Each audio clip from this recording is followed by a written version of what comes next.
These are herring eggs that were spawned on hemlock trees. And then this is something we always eat as a group. It's almost like not even as enjoyable if you're not eating with friends and family.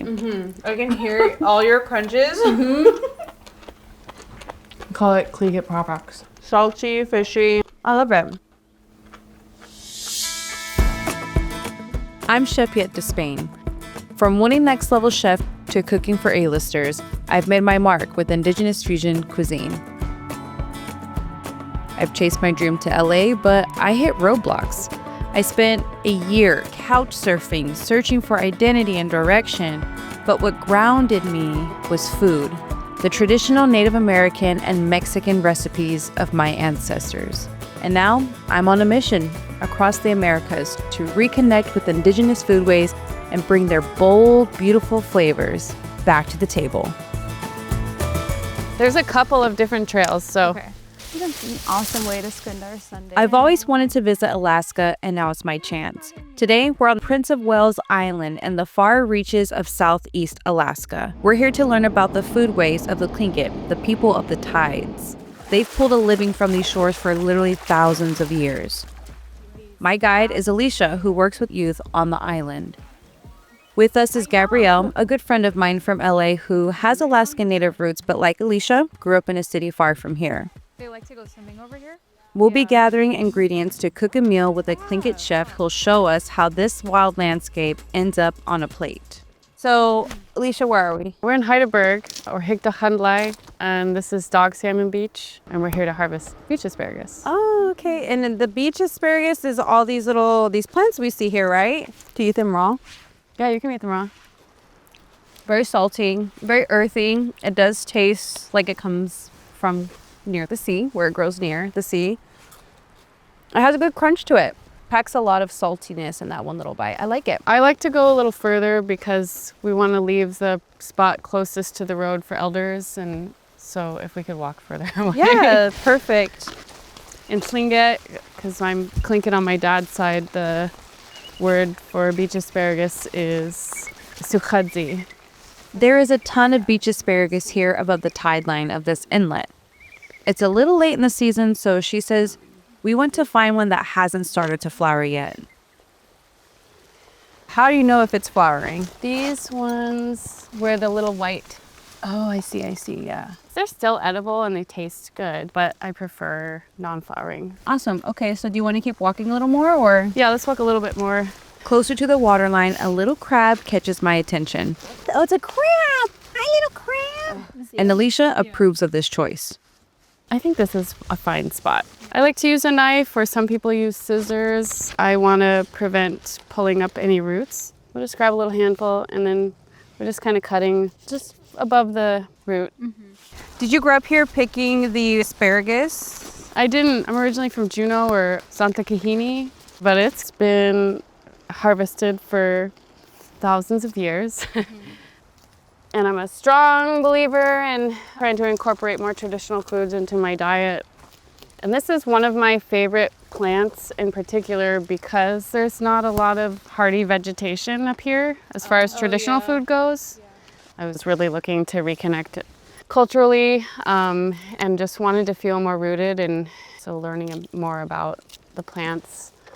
I grew up in the city, so I'm a city native, and I was really connected to like the art and the singing and the dancing, but one thing I didn't always get was the food, like our traditional Indigenous foodways, because I grew up displaced and in the city. I hear about your family members, Gabby, living till 100+ years old. Yeah, they lived off of the land, berries and all the fish, and a lot of them lived to be around like 105, I think. Yeah, your great Uncle Claude was 100, right?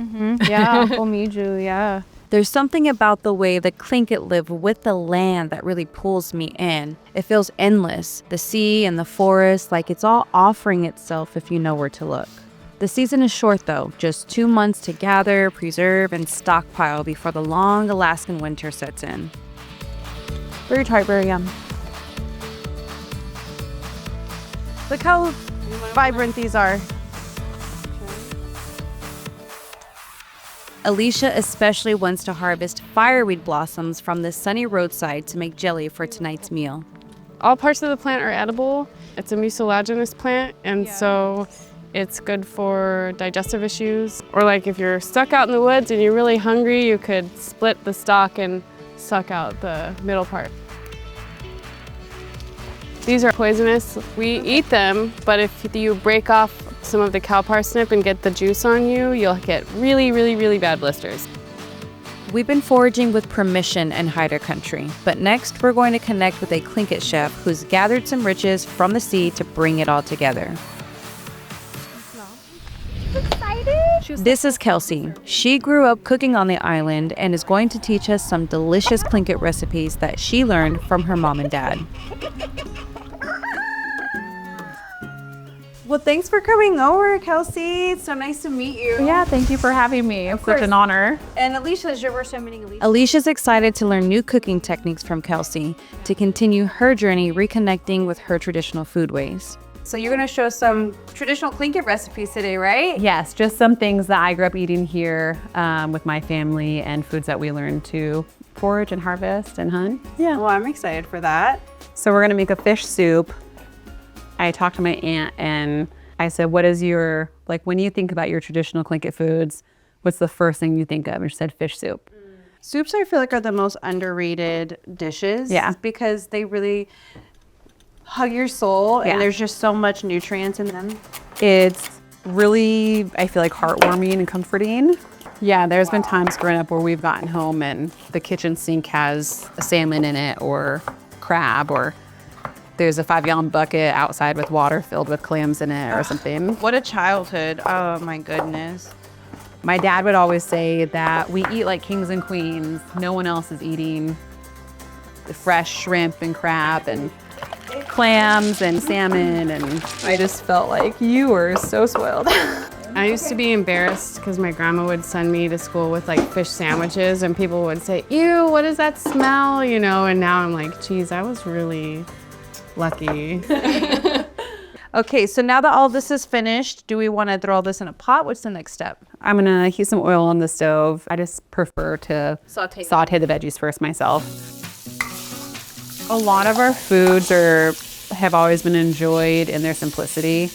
Basically just preserving what they could and then eating it fresh. So these look like they've cooked enough to me. So I'm going to go ahead and add these potatoes and we'll just pour some water over. And this is some king salmon that we caught this summer. For the Tlingit, salmon caught by fish trap, gill, or dip net is life. There's a saying in Tlingit, "Ha'at hakusti chsiti," and it means our food is our way of life. And so traditionally there are songs and dances to celebrate the return of the salmon, because the culture is pretty centered around salmon. The fat can be kind of fishy sometimes, so you can cut it off if you want.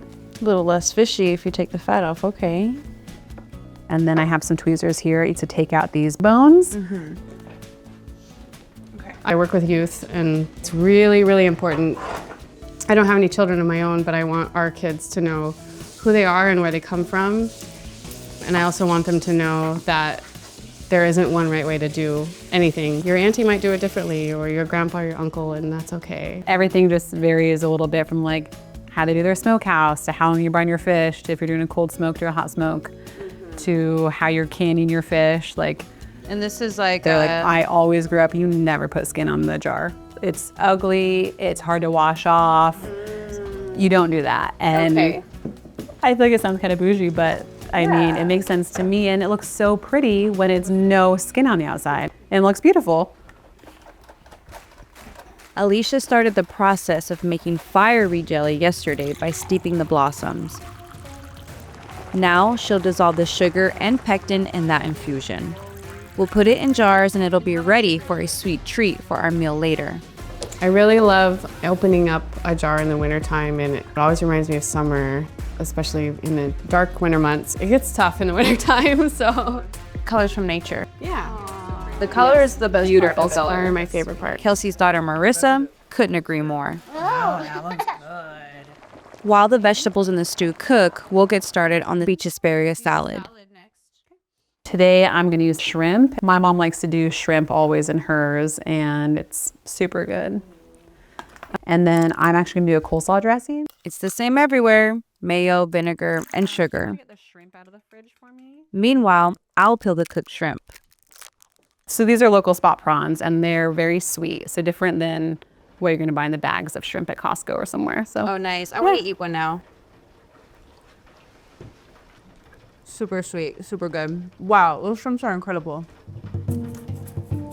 Kelsey decides to use the jarred beach asparagus that Alicia put up from what we picked yesterday. She said you can use fresh, but the pickling gives a salad a good tangy flavor. I like potato or macaroni salad. The next dish I've heard about, and I'm really excited to try, the way they harvest these is amazing. when the herring spawns in Southeast Alaska, it's a really big deal. And it is the first sign of everything coming to life for us.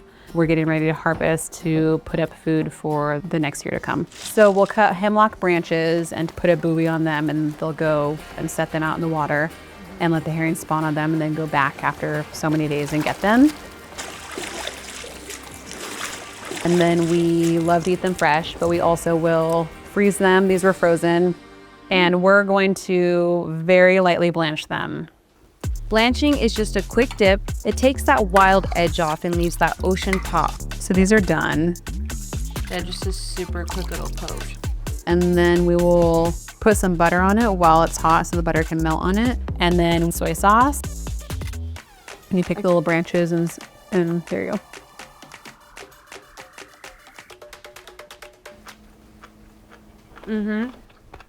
Salty, fishy, very like wild. But in a good way, not like an overpowering way, you know? I like it. It's an experience, like picking it, pulling it. Try speaking Tlingit when you eat hearing aids, because there's a lot of sounds. They'll just fly out of your mouth. And this is like the beauty of the food here that I've noticed within the diet is like you have the most fresh seafood that you could ever ask for. You don't need to overcomplicate these flavors. It's just like super straightforward, and adding things that are complementary like butter, Extra salt. soy sauce, you know, like just to like bring an extra little pop of like of that umami and salty flavor to it, but it's really simple. You don't need to overcomplicate this at all. It's super fresh. I love the texture of it. It's very fun to eat. I love it. Okay, so do we want to sit down and eat a meal? Yeah. The last thing to finish is the fish soup. Kelsey says we'll want to eat it right away so the salmon doesn't overcook in the hot broth. So you see how bright orange the fish is and how this cooked salmon is turning a way lighter color. Right. And it cooks pretty quickly. Right? Yeah.